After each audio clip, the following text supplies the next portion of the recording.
Welcome to the behind the scenes of our campaign shoot with Sacheu Beauty. I was the director of photography for this project, and Alenka was the director and photographer. And today was a very run and gun shoot, so I'm gonna walk you through the gear that we used and some of the logistics that helped make our day. So grab a snack and you've got a couple minutes with me here. First order of business is camera prep. So as soon as we arrive, I'm setting up all of my Pelican cases and just making sure that my camera is built for the day.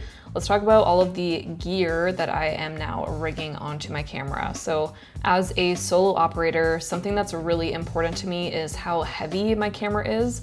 If I'm running around all day shooting on this camera, ideally I want it to be as light as possible, but maintain a high quality image.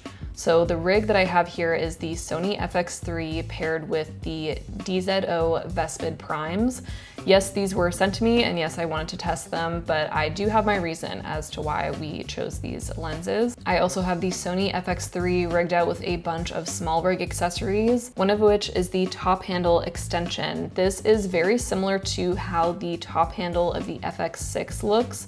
So it closes that loop between your handle and the camera, and it just gives you another point of contact. So I really like this extension. Another thing by SmallRig that I'm using is the 98-watt V-mount battery.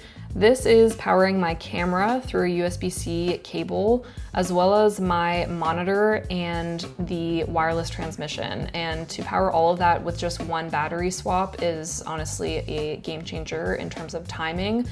Like I said, it is a run and gun shoot, so our schedule is very tight. And so if I was to swap Sony batteries every 20 to 30 minutes, yeah, we definitely would not be making our day. So I would be swapping this battery once at lunch, and that's it. So you've got two 98-watt batteries that will power your whole rig.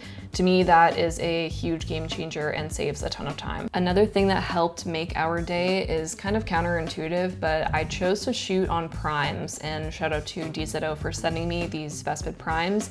Yes, they were sent to me, and yes, I wanted to test them, but I also wanted to make sure that I was intentional with the shots I was getting. If I had approached this project with a zoom lens, yes, I probably would have got more coverage, but it would have been a little less intentional than shooting with primes. You've got to make time to do these lens swaps and, you know, swap the filter ring on the matte box, etc. But I was able to really group together all of the shots that were portraits and shoot those on a 50. Then we would move to product close-ups, and I'd shoot that on a 75, and any wides 35, etc. So I was really intentional about the order of the shots that we were getting, and I feel like that really paid off in the edit, as well as just really making our day. The filters we were using are from Element Filters. This was the Opaline 1.8. If you are very familiar with shooting on black pro mist, this is quite similar, but has some aspects of glimmer glass as well, especially because this is a cosmetic commercial. You're really up and close and personal with this talent. You're showcasing their skin very close up and the pigment of the product. The Opaline just takes the digital edge off ever so slightly and softens the skin for you. Another thing that was crucial to saving time on the day was planning our close-up shots at the top of the day and then scheduling our wide shots after 3 p.m. This will allow you to use the sun as your backlight. You can see Lucas is walking around with a 3x styro, so that will allow us to bounce sunlight back into our talent. Planning your shots like this will allow you to diffuse your close-ups and make the most of your day. Anytime between noon and 3, you have really harsh sunlight. We're shooting all of our close-ups first thing. That way our makeup is also super fresh. And then as we go on our day, we're getting mediums and wides, and that way our sun continues to fall behind us. Sunseeker was an app I used all the time on this shoot to understand where exactly the sun was going to be as soon as we got on location, because we did not have a scout for this. So it was crucial to know exactly where the sun was going to be at what time and when we were going to get to that location. And that's a wrap for Sacheu Beauty behind the scenes. Let me know if you guys have any questions or comments. That is kind of the overall gist of what I did for a run and gun shoot like this. If you have any suggestions on other ways that you can save time with gear or with scheduling, please leave them down below. I'm sure people would love to hear your thoughts. And subscribe for more content like this. I plan on posting a lot more behind the scenes, so can't wait to show you guys what we have been up to.